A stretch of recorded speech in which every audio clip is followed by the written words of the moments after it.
जी हाँ दोस्तों, द्रौपदी अपने ससुर धृतराष्ट्र और पांडु की मासी थी। ये कहानी बहुत ही रहस्यमय है, तो धृतराष्ट्र और द्रौपदी के इस रिश्ते को समझने के लिए कृपया इस वीडियो के अंत तक बने रहे। तो चलिए शुरू करते हैं। भीष्म शांतनु और गंगा के पुत्र थे। गंगा के चले जाने के बाद भीष्म ने अपने पिता शांतनु का सत्यवती से विवाह करवाने के लिए आजीवन ब्रह्मचर्य का पालन करने की भीषण प्रतिज्ञा की थी। सत्यवती ने अपने पति के पुत्र भीष्म को ये प्रतिज्ञा दी थी कि उनके जन्मदेह पुत्र ही राज्य का अधिकारी बनेगा। भीष्म ने इस प्रतिज्ञा के तहत आजीवन ब्रह्मचर्य व्रत की लिया था। इसी प्रतिज्ञा को भीष्म प्रतिज्ञा कहा जाता है। अपने पिता के लिए इस तरह की पितृभक्ति देख उनके पिता ने उन्हें इच्छा मृत्यु का वरदान दिया। राजा शांतनु के सत्यवती से विवाह के पश्चात सत्यवती के दो पुत्र हुए, चित्रांगद और विचित्रवीर्य। चित्रांगद और विचित्रवीर्य की बाल्यावस्था में ही शांतनु का स्वर्गवास हो गया, इसलिए उनका पालन पोषण भीष्म ने ही किया। चित्रांगद के बड़े पुत्र युवावस्था प्राप्त करने पर भीष्म ने उन्हें राजगद्दी पर बिठा दिया, किंतु कुछ ही काल में गंधर्वों से युद्ध करते हुए चित्रांगद मृत्यु को प्राप्त हुआ। तब भीष्म ने उनके अनुज विचित्रवीर्य को राज्य सिंहासन सौंपा। विचित्रवीर्य को राज्य सौंपने के पश्चात भीष्म को उसके विवाह की चिंता हुई। उन्हीं दिनों काशीराज की 3 कन्याओं अम्बा, अंबिका और अम्बालिका का स्वयंवर का आयोजन हुआ। भीष्म ने स्वयंवर में जाकर अकेले ही वहां आए समस्त राजाओं को परास्त कर दिया और अम्बा, अंबिका और अम्बालिका का हरण कर हस्तिनापुर ले आए। अम्बा ने भीष्म को बताया कि वे अपना तन मन राजा शाल्व को अर्पित कर चुकी है। इस बात को सुनकर भीष्म ने उसे राजा शाल्व के पास भिजवा दिया और अंबिका और अम्बालिका का विवाह विचित्रवीर्य के साथ करवा दिया। राजा शाल्व ने अम्बा को ग्रहण नहीं किया, अतः वे हस्तिनापुर लौटकर आ गई और भीष्म से बोली, हे आर्य, आप मुझे हर कर लाए हैं, अतएव आप मुझसे विवाह करें। किंतु भीष्म ने अपनी प्रतिज्ञा के कारण उसके अनुरोध को स्वीकार नहीं किया। अम्बा रुष्ट होकर परशुराम के पास गई और उनसे अपनी व्यथा सुनाकर सहायता मांगी। परशुराम ने अम्बा से कहा, हे देवी, आप चिंता न करें, मैं आपका विवाह भीष्म के साथ करवाऊंगा। परशुराम ने भीष्म को बुलावा भेजा, किंतु भीष्म उनके पास नहीं गए। इस पर क्रोधित होकर परशुराम भीष्म के पास पहुँचे और दोनों वीरों में भयानक युद्ध छिड़ गया। दोनों ही अभूतपूर्व योद्धा थे, इसलिए हार जीत का फैसला नहीं हो सका। आखिर देवताओं ने हस्तक्षेप करके इस युद्ध को बंद करवा दिया। अम्बा निराश होकर वन में तपस्या करने चली गयी, जहाँ उसने महादेव की घोर तपस्या की। उसने अपने तप से शिव को प्रसन्न किया और महादेव उसकी तपस्या से प्रसन्न हुए और उसके समक्ष प्रकट होकर वरदान मांगने को कहा। उसने शिव से वरदान मांगा कि वह इच्छा मृत्यु का वरदान पाए हुए भीष्म की मृत्यु का कारण वह बने। शिव ने कहा कि ये उसके अगले जन्म में ही संभव हो सकेगा। अम्बा ने भीष्म से बदला लेने के लिए अपना जीवन समाप्त कर दिया। अगले जन्म में अम्बा ने शिखंडिनी के रूप में राजा द्रुपद के यहाँ पुत्री रूप में जन्म लिया। राजा ने राजकुमारी शिखंडिनी का पालन पुरुष की तरह ही किया था। युवावस्था में आने पर एक यक्ष ने अपना पुरुषत्व शिखंडी को दे दिया, जिससे वे पुरुष बन गई थी। लेकिन राजा द्रुपद द्रोणाचार्य से बदला लेने के लिए तड़प रहे थे। शिखंडी उनका ये सपना पूरा नहीं कर सकता था। राजा द्रुपद ने ज्ञानी और तपस्वी 2 ब्राह्मण भाइयों याज और उपयाज के निर्देश पर दिव्य हवन का आयोजन किया, क्योंकि द्रुपद एक ऐसे पुत्र की प्राप्ति चाहते थे जो कौरवों और पांडवों के गुरुवार द्रोणाचार्य का वध कर सके। इस हवन के दौरान राजा द्रुपद को पुत्र और पुत्री दोनों की प्राप्ति हुई, जिनका नाम धृष्टद्युम्न और द्रौपदी रखा गया। इस तरह शिखंडी के भाई और बहन धृष्टद्युम्न और द्रौपदी का जन्म हुआ और महाभारत के युद्ध के समय जब युद्ध में वह घड़ी आई कि भीष्म को हरा पाना असंभव हो गया, तब श्री कृष्ण ने शिखंडी को युद्ध में उतारा।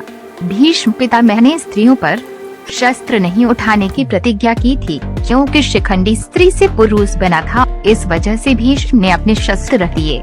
ऐसे में अर्जुन ने शिखंडी को ढाल बनाकर भीष्म को अपने तीरों से छलनी कर दिया। ऐसे शिखंडी भीष्म पितामह की मृत्यु का कारण बना। अब जानते हैं कि धृतराष्ट्र का जन्म कैसे हुआ। तो सत्यवती के पुत्र विचित्रवीर्य अपनी दोनों रानियों अंबिका और अम्बालिका, जो शिखंडी के पूर्व जन्म में अम्बा की बहनें थी, के साथ भोग विलास में रत हो गए, किंतु दोनों ही रानियों से उनकी कोई संतान नहीं हुई और वे क्षय रोग से पीड़ित होकर मृत्यु को प्राप्त हो गए। अब कुल नाश होने के भय से माता सत्यवती ने एक दिन भीष्म से कहा, पुत्र, इस वंश को नष्ट होने से बचाने के लिए मेरी आज्ञा है कि तुम इन दोनों रानियों से पुत्र उत्पन्न करो। माता की बात सुनकर भीष्म ने कहा, माता, मैं अपनी प्रतिज्ञा किसी भी स्थिति में भंग नहीं कर सकता। यह सुनकर माता सत्यवती को अत्यंत दुख हुआ। अचानक उन्हें अपने पुत्र वेदव्यास का स्मरण हो आया। स्मरण करते ही वेदव्यास वहां उपस्थित हो गए। सत्यवती उन्हें देखकर बोली, हे पुत्र, तुम्हारे सभी भाई निसंतान ही स्वर्गवासी हो गए, अतः मेरे वंश को नाश होने से बचाने के लिए मैं तुम्हें आज्ञा देती हूँ कि तुम उनकी पत्नियों से संतान उत्पन्न करो। वेदव्यास उनकी आज्ञा मानकर बोले, माता, आप उन दोनों रानियों से कह दीजिए कि वे 1 वर्ष तक नियम व्रत का पालन करते रहे, तभी उनको गर्भ धारण होगा। 1 वर्ष व्यतीत हो जाने पर वेदव्यास सबसे पहले बड़ी रानी अंबिका के पास गए। अंबिका ने उनके तेज से डरकर अपने नेत्र बंद कर लिए। वेदव्यास लौटकर माता से बोले, माता, अंबिका का बड़ा तेजस्वी पुत्र होगा, किंतु नेत्र बंद करने के दोष के कारण वह अंधा होगा। सत्यवती को यह सुनकर अत्यंत दुख हुआ और उन्होंने वेदव्यास को छोटी रानी अंबालिका के पास भेजा। अंबालिका वेदव्यास को देखकर भय से पीली पड़ गई।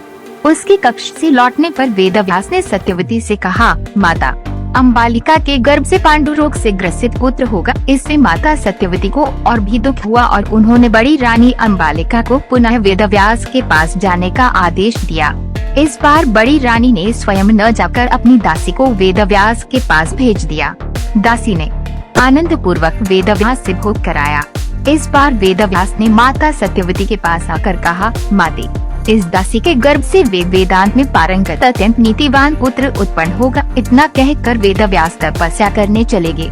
समय आने पर अंबिका के गर्भ से जन्मान धृतराष्ट्र, अंबालिका के गर्भ से पांडु रोग से ग्रसित पांडु तथा दासी के गर्भ से धर्मात्मा विदुर का जन्म हुआ। भीष्म की देखरेख में धृतराष्ट्र, पांडु तथा विदुर विद्या अध्ययन करने लगे तथा तीनों नीति शास्त्र, इतिहास, पुराण, गज शिक्षा तथा विद्या के अन्य क्षेत्रों में निपुण हो गए। पांडु श्रेष्ठ धनुर्धर थे, धृतराष्ट्र सर्वाधिक बलवान और विदुर श्रेष्ठ धर्मपरायण एवं नीतिपरायण। काल व्यतीत होने के साथ ही वे तीनों युवावस्था को प्राप्त हुए। धृतराष्ट्र जन्मांध थे और विदुर दासी पुत्र, इसलिए भीष्म ने पांडु को राज सिंहासन पर आरूढ़ किया।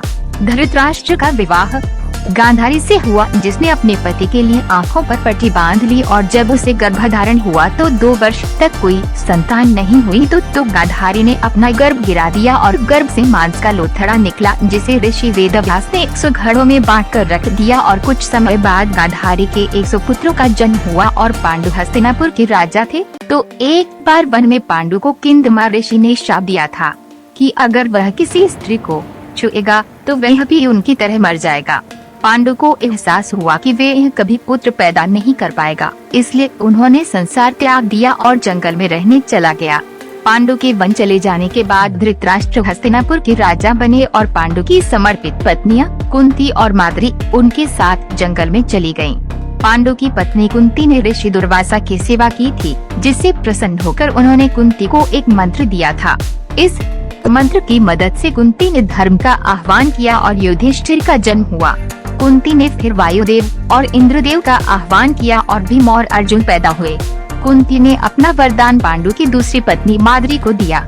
माद्री ने अश्विनी कुमारों का नकुल फिर सहदेव को जन्म दिया। इस तरह पांडु के 5 पुत्रों का जन्म हुआ और एक दिन वेहावेश में अपनी पत्नी माद्री के साथ सती क्रिया की तो उनकी ऋषि के श्राप से मृत्यु हो गई और माद्री उनके साथ सती हो गई। तब कुंती अपने 5 पुत्रों को लेकर हस्तिनापुर चली आई और शिखंडी की बहन द्रौपदी का विवाह पांडु के 5 पुत्रों से हुआ और वे हस्तिनापुर और धृतराष्ट्र की पुत्र वधू बनी। अब हम पहेली को हल करते हैं। धृतराष्ट्र की माता अंबिका और पांडु की माता अंबालिका दोनों अम्बा की बहनें थी और अम्बा ही अपने इस जन्म शिखंडिनी के रूप में राजा द्रुपद के घर पैदा हुई और तो शिखंडिनी धृतराष्ट्र और पांडु की मासी हुई और द्रौपदी शिखंडिनी की बहन थी। तो द्रौपदी भी धृतराष्ट्र और पांडु की मासी हुई और जब द्रौपदी का विवाह पांडवों से हुआ तो धृतराष्ट्र उसके ससुर बन गए। जब शिखंडी पुरुष बन गए तो धृतराष्ट्र के मामा हो गए। आशा करती हूँ कि ये कहानी आपकी समझ आई होगी। ये जानकारी अच्छी लगे तो वीडियो को लाइक करें और कोई भी प्रश्न आपके दिमाग में है तो कृपया कमेंट में लिखकर पूछ सकते हैं। जय श्री राम।